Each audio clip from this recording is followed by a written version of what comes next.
नमस्कार, जन media TV में आप सभी दर्शकों का बहुत बहुत स्वागत है। आज का ये खास कार्यक्रम हमने लिया है। जन मीडिया टीवी ने 1000 अपने एपिसोड्स कंप्लीट होने पे लिए है और हमारे साथ आज खास अतिथि हैं, ग्राम उदय फाउंडेशन से प्रेसिडेंट हैं संजीव तिवारी जी। और ये जो घटनाक्रम आजकल चल रहा है, चाहे वो देश का हो चाहे विदेश का हो, बहुत से ऐसे परिदृश्य आपको सामने देखने को मिल रहे हैं जो कि अचंभित करते हैं। वो चाहे अर्थव्यवस्था की बारी हो, चाहे सामाजिक समरसता की बारी हो। आज इन्हीं सब मुद्दों के साथ हमारे साथ उपस्थित हैं और बेबाकी से अपने राय को रखने वाले संजीव तिवारी जी हमारे साथ उपस्थित हैं। हम चाहेंगे कि आप सभी उनका स्वागत करें। आपका बहुत बहुत स्वागत है संजीव जी हमारे इस खास एपिसोड में। बहुत बहुत धन्यवाद विकास जी। संजीव जी 1000वें कार्यक्रम में आमंत्रित करने के लिए, 1000वें वीडियो में आमंत्रित करने के लिए हृदय से जन मीडिया टीवी का धन्यवाद। और मैं चाहूंगा कि जन मीडिया टीवी इसी प्रकार से निरंतर आगे बढ़ते रहे। जी, हमारी कोशिश रही कि हम सत्य को हमेशा आगे रखें और जो भी मुख्य धाराएं हैं उन सभी का समाकलन जन मीडिया टीवी में हमने किया पिछले 1 वर्षों में। और यही कारण है कि लोगों ने सराहा और हमारी हिम्मत रही कि हमने अपना 1000वां वीडियो लोगों के समक्ष प्रस्तुत करने में अब सक्षम हो चुके हैं। संजीव जी, बहुत सारी घटनाएं अभी घटित हो रही हैं, चाहे अगर वैश्विक आधार पर भी देखें तो रशिया यूक्रेन का है, सामाजिक समरसता नहीं है, फूड की स्क्रैसिटी दिखाई देती है। अगर हम बात करें पाकिस्तान की तो पाकिस्तान में भी अलग सा IMF ने उनके पूरे बजट को टेक ओवर कर रखा है। फिर अगर हम बात करें पाकिस्तान की तो श्रीलंका की बात करें तो श्रीलंका में भी हमारी स्थिति जो है वहाँ पे आज ही की घटना है जहाँ राजपक्षे को वहां से छोड़ के जाना पड़ा है। और अगर यूरोप की स्थिति देखें तो यूरोप में भी घटनाएं जो हैं तो बहुत तेजी से बदल रही हैं।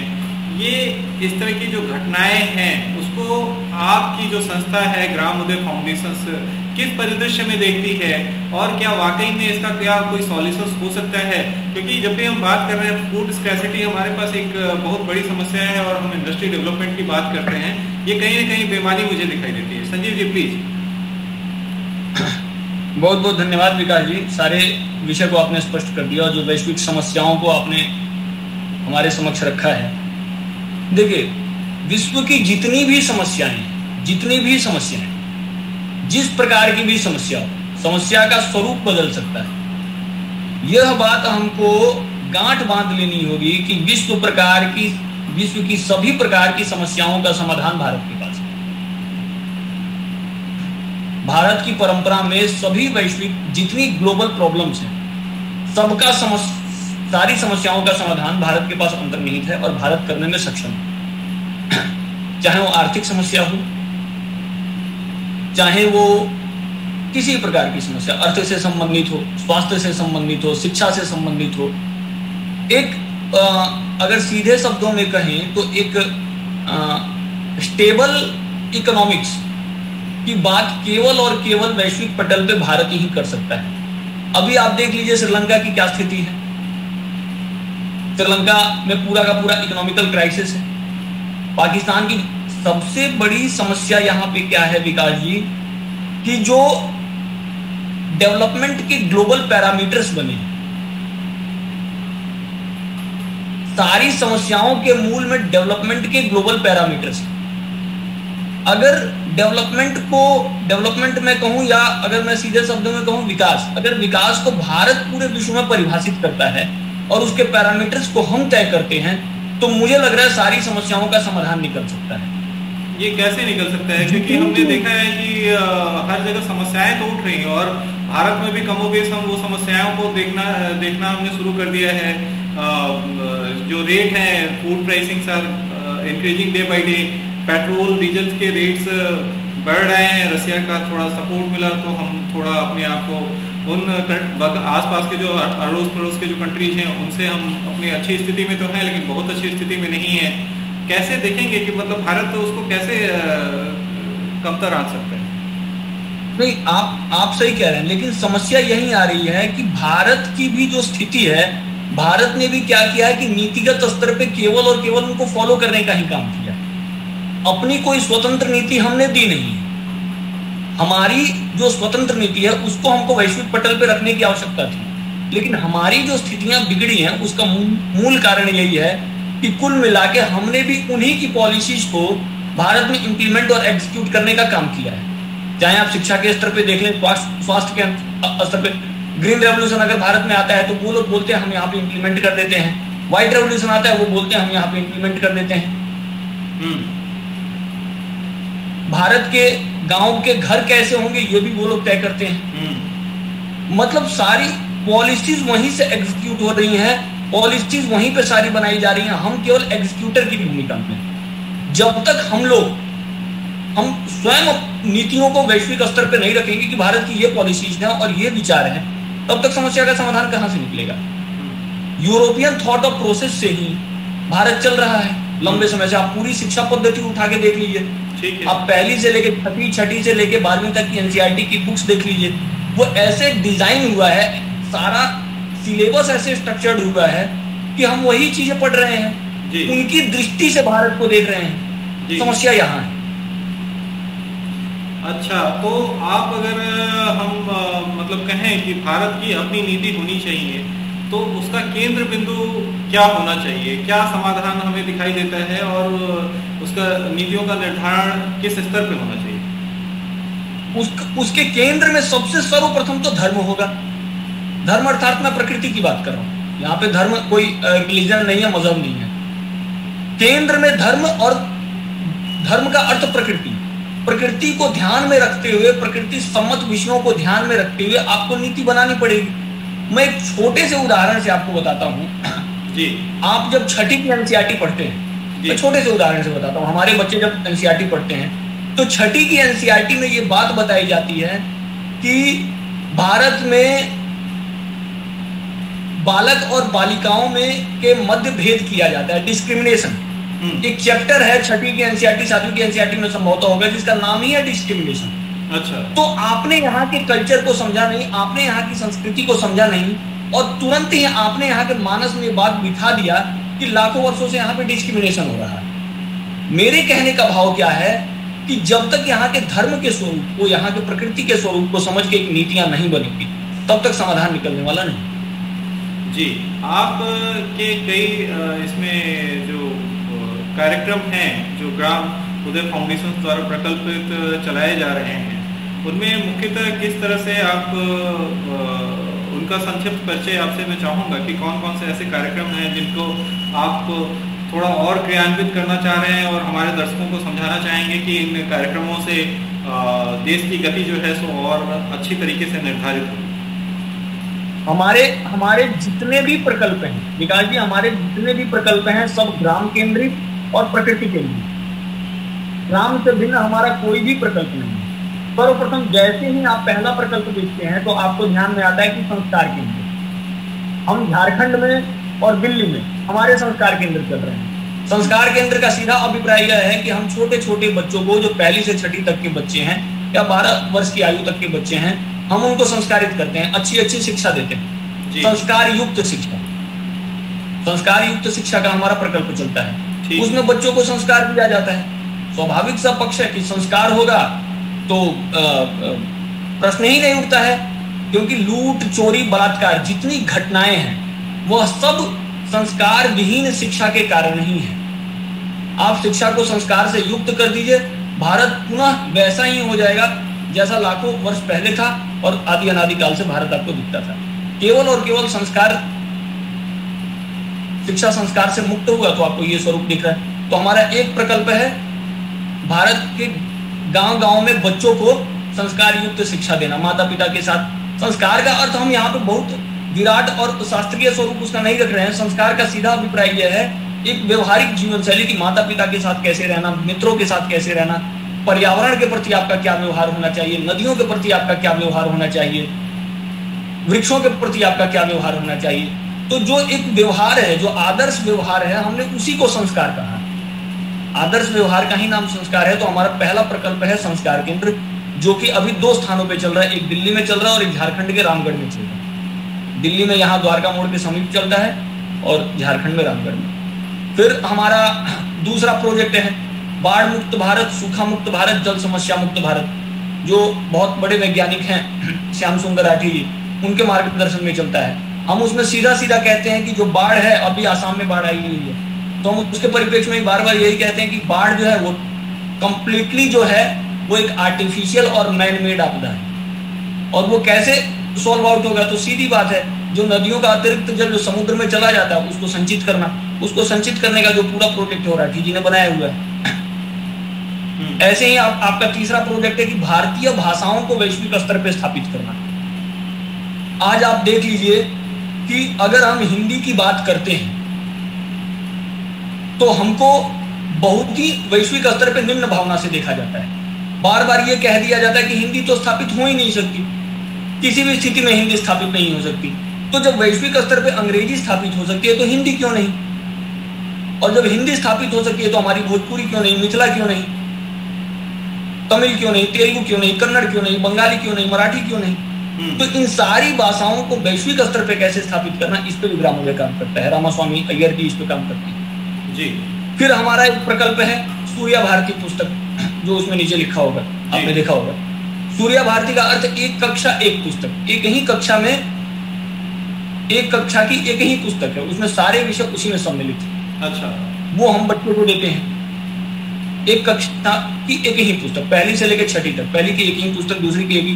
तो इससे बस्ते का बोझ भी कम हो जाता है, मेंटल प्रेशर भी बच्चों का कम हो जाता है। बुक का कॉन्सेप्ट हमारे पास डिजाइन है, हमारे पास बुक्स पड़ी हुई हैं, वो हम दे देते हैं बच्चों को। फिर हमारा प्रकल्प जो है भांग गांजा, ये जो है ये सारा विषय, इसको मैन्युफैक्चरिंग में, क्योंकि ये तो प्रकृति द्वारा उत्पन्न होता है, तो मैन्युफैक्चरिंग, इससे कुर्ते तैयार करना, इसका तेल तैयार करना, इससे कई सारे प्रोडक्ट तैयार करना। तो भांग गांजा का जो महत्व है, जिसको ब्रिटिशर्स ने बैन कर दिया था केवल और केवल अल्कोहल इंडस्ट्री को एस्टेब्लिश करने के लिए। हर चीज की अपनी लिमिट होती है, हमने उसमें यही कहा है कि दूध इतना लाभकारी होता है तो उसकी भी अपनी एक लिमिट है, तो भांग और गांजा की भी एक लिमिट होगी। आप उस लिमिट में लीजिए, औषधि की तरह काम करेगा। ब्रिटिशर्स ने पूरी प्लानिंग से बैन कर दिया था, तो हम इसमें यही कह रहे हैं कि जो उसका जो यूज है, जो उसका मैन्युफैक्चरिंग यूज है या जो मेडिकल यूज है, उसको भारत में बढ़ावा देना चाहिए। फिर हमारा एक प्रकल्प है, हमारी पुस्तक है विकास वर्सेस डेवलपमेंट, वो भी हमारा एक प्रोजेक्ट है, उसको गांव-गांव तक पहुंचाना। तो इस प्रकार के जो प्रोजेक्ट हैं जो गांव केंद्रित हैं, गांव से संबद्ध है, इन विषयों पे हम काम करें जी। संजीव जी, आपने जैसे ग्रामोदय फाउंडेशन के कई प्रकल्प बताए और प्रकल्पों के साथ आपने भांग और गांजा और अल्कोहल के विषय में भी थोड़ा सा आपने चर्चा किया कि आप उसके महत्व को समझाते हैं, और थोड़ा सा ये क्लिष्ट लगता है क्योंकि आज के डेट में जैसे हिंदी को एक तरह से दोयम दर्जे में आंका जाता है, वैसे ही अल्कोहल को तो अच्छे दर्जे में आंका जाता है, लेकिन भांग और गांजा को दोयम दर्जे में ही आंका जाता है कि भैया तुम भंगेड़ी हो, नशेड़ी हो। लेकिन हाँ, अल्कोहल पीने के लिए सभी उत्सुक दिखाई देते हैं। आप किसी धर्म विशेष स्थान पे भी जाएंगे, अगर वो हरिद्वार भी जा रहे हैं, स्नान करने भी जा रहे हैं, पिकनिक स्पॉट बना के वो अल्कोहल भी लेना शुरू कर देते हैं। ये थोड़ा सा और समझाने की कोशिश मैं आपसे चाहूँगा कि हमारे व्यूअर्स इसको समझ सके कि इसमें जो मेडिसिन और जो फायदे वाली चीज़ें हैं वो कैसे और क्या चीज़ें आ सकते हैं। मैं आपको इसको थोड़ा संक्षिप्त में समझाने का प्रयास करूंगा। जब भारत परतंत्र था, ब्रिटिशर्स के अधीन था, तो ब्रिटिशर्स ने एक रिपोर्ट बनाई थी जिसका नाम था ब्रिटिश हेम्प कमीशन रिपोर्ट। आप इसके बारे में शोध कर सकते हैं। ब्रिटिश हेम्प कमीशन रिपोर्ट में क्या था, सर्वप्रथम तो ये समझिए कि जो पूरी चिकित्सा पद्धति एलोपैथी है, एलोपैथी हम सब इसके बारे में जानते हैं। इसमें एलो क्या है, व्हाट इज एलो, एलोपैथी में एलो क्या है? तो एलो का सीधा सीधा अर्थ होता है अल्कोहल। अच्छा, जो उसमें बाइंडर का काम करता है। बिना अल्कोहल के कोई भी एलोपैथिक मेडिसिन बन ही नहीं सकती। ठीक, हर एलोपैथिक मेडिसिन में अल्कोहल होगा ही होगा, चाहे उसका कंटेंट कम हो या ज्यादा हो, अल्कोहल का रहना ही रहना है। और अल्कोहल का सीधा मतलब होता है एक प्रकार का नशा और आर्टिफिशियल नशा, जिसको कह सकते हैं कृत्रिम नशा, इंजेक्ट करना। बाइंडर तो होता है लेकिन वो नशा से युक्त कर देता है। अब इसमें समझने का विषय यह है कि जितनी भी चिकित्सा पद्धति होगी, हर चिकित्सा पद्धति में बाइंडर होगा ही होगा। बिना बाइंडर के कोई भी चिकित्सा पद्धति काम ही नहीं कर सकती, चाहे वो अल्कोहल हो, चाहे वो एलोपैथी हो, चाहे वो होम्योपैथी हो, चाहे वो आयुर्वेद हो, चाहे वो यूनानी पद्धति हो, कोई भी चिकित्सा पद्धति होगी उसमें बाइंडर अवश्य होगा। तो सर्वप्रथम यह विचार किया जाता है, जब एलोपैथी जैसा जो इतना छोटा सेक्ट है, एलोपैथी बहुत ही छोटा सेक्ट है, जब इसमें अल्कोहल बाइंडर है तो हमारा जो आयुर्वेद जो इतना विराट जो चिकित्सा पद्धति है उसमें बाइंडर क्या रहा होगा। बिना बाइंडर के तो स्वाभाविक सा तथ्य है, ये वैज्ञानिक तथ्य है कि बिना बाइंडर के कोई चिकित्सा पद्धति काम कर ही नहीं सकती है। तो आयुर्वेद में जो बाइंडर होता है वो बाइंडर होता है भांग और गांजा जैसे जो तत्व होते हैं जो प्रकृति द्वारा प्राप्त होते हैं, ये बाइंडर की भूमिका में होते हैं। अब बाइंडर का काम क्या होता है यह भी समझने का विषय है। बाइंडर आपकी या किसी भी सामान्य व्यक्ति की एलोपैथी में आस्था इसीलिए है कि एलोपैथी त्वरित उपचार करता है, मुख्य कारण यही है। अगर एलोपैथी त्वरित उपचार ना करे तो मुझे लगता है कि एक मास वर्ग आयुर्वेद की तरफ आ सकता है। लेकिन यही एक तर्क एलोपैथी के पक्ष में गढ़ा जाता है कि एलोपैथी त्वरित उपचार करता है। तो अगर बाइंडर होगा, एलोपैथी त्वरित उपचार ड्यू टू बाइंडर करता है। अगर अल्कोहल आप उसमें से हटा देंगे तो एलोपैथी भी इतनी जल्दी उपचार नहीं कर पाएगा, वो ओनली ड्यू टू बाइंडर, क्योंकि जो अल्कोहल होता है वो सीधा जाके ब्रेन पे अटैक करता है और ब्रेन के सेंसेशन को उस प्रकार से वो एक सिस्टम तैयार कर देता है कि एलोपैथी त्वरित उपचार करता है। तो हमारे यहाँ जो त्वरित उपचार करने के लिए जो बाइंडर था वो भांग और गांजा था। जब आप आयुर्वेद में से भांग और गांजा को निकाल देंगे तो स्वाभाविक सी बात है कि आयुर्वेद बहुत ही एक समय सीमा उसकी बढ़ जाएगी उपचार करने की और बहुत ही लेट उपचार करेगा। तो इसीलिए बड़ी प्लानिंग से ब्रिटिशर्स ने अपनी अल्कोहल इंडस्ट्री को स्टेब्लिश करने के लिए भांग और गांजा के प्रति दुष्प्रचार फैलाया और भांग और गांजा को ब्रिटिश हेम्प कमीशन रिपोर्ट बनाई और उन्होंने पूरा, आप देखिए उससे पहले कहां प्रतिबंधित था, लॉ के थ्रू ये प्रतिबंधित हुआ, ये तो फैक्ट है, इसको तो आप डिनाई नहीं कर सकते। तो जब उन्होंने प्रतिबंधित किया तो उसके कारणों को भी समझिए, तो उसके कारण साफ साफ समझ में यही आते हैं। जब आपको अगर नशे के आधार पर ही बैन करना था तो आपने अल्कोहल को बैन क्यों नहीं किया?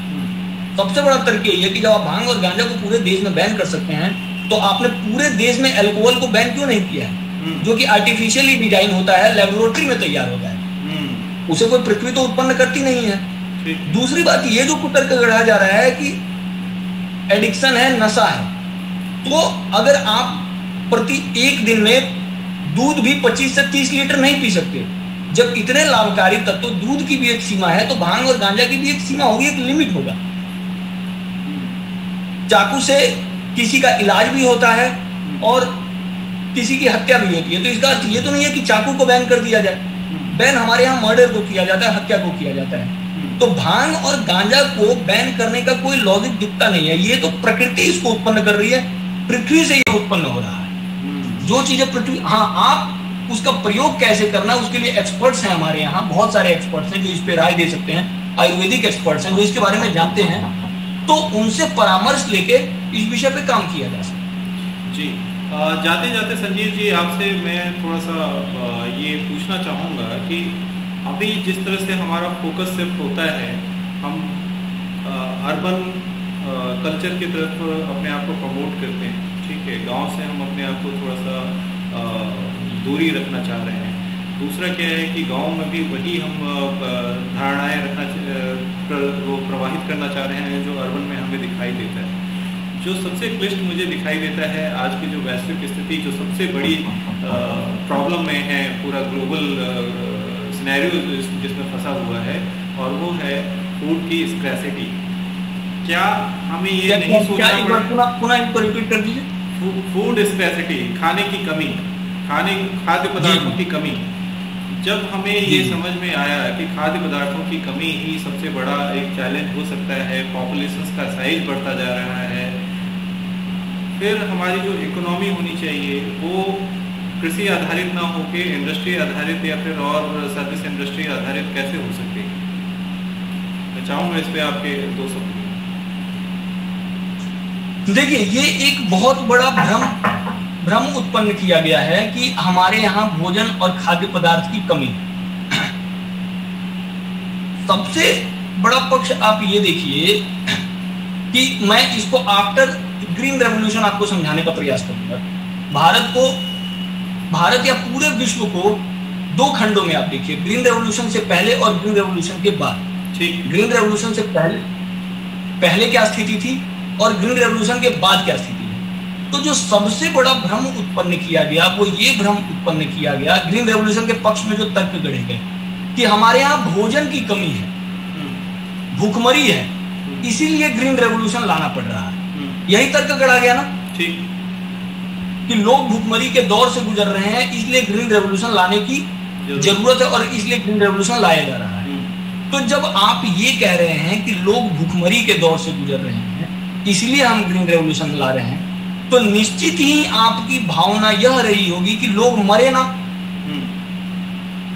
तभी तो आप ग्रीन रेवोल्यूशन लेके आते हैं।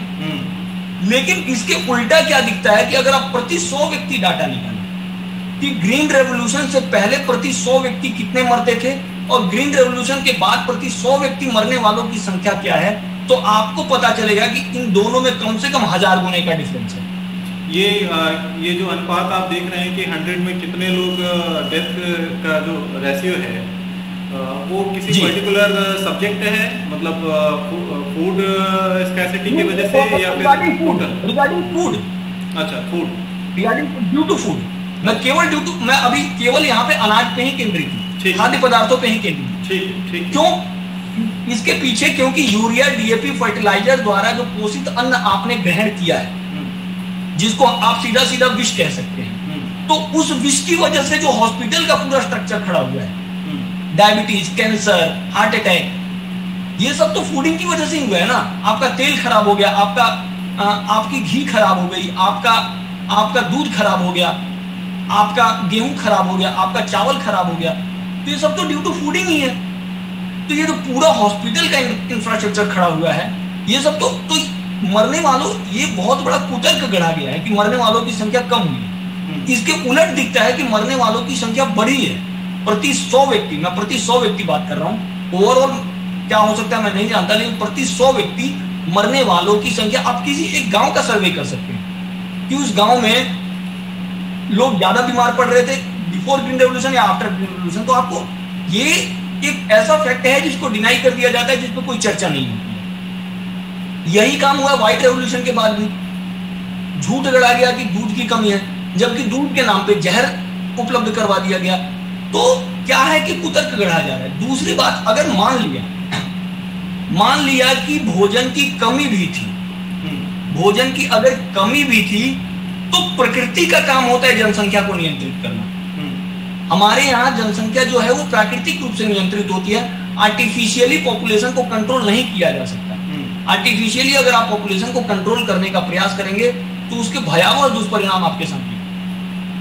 जी संजीव जी, आपका बहुत बहुत धन्यवाद। आपने बहुत सटीक जानकारी दी और आपका इस कार्यक्रम में आपने जो 1000 हमारा जो एपिसोड था उसमें आपने सकारात्मक भूमिका के साथ ये सॉल्यूशंस देने की कोशिश करी कि कैसे हम जो भारतीय अगर नीतियों की बात करें और भारतीय जो जन चेतना है अगर उसको एक बार फिर से प्रवाहित किया जाए तो विश्व के पटल पे जो सारी समस्याएं हैं उनका समाधान और निराकरण जरूर निकाला जा सकता है। चाहे वो भांग और गांजे की बात करें और अल्कोहल से दूरी बनाने की बात करें या फिर शिक्षा की बात करें या भाषा की बात करें या फिर रूरल इकोनॉमी की बात करें, आपने सभी महत्वपूर्ण पक्षों पर अपने पूरी बेबाकी से राय रखी, उसके लिए आपका बहुत बहुत धन्यवाद। हम फिर नेक्स्ट कार्यक्रम में आपसे फिर मुलाकात करेंगे, तब तक के लिए मुझे इजाजत दीजिए। बहुत बहुत धन्यवाद संजीव जी आपका। बहुत बहुत धन्यवाद आपका, पुनः धन्यवाद।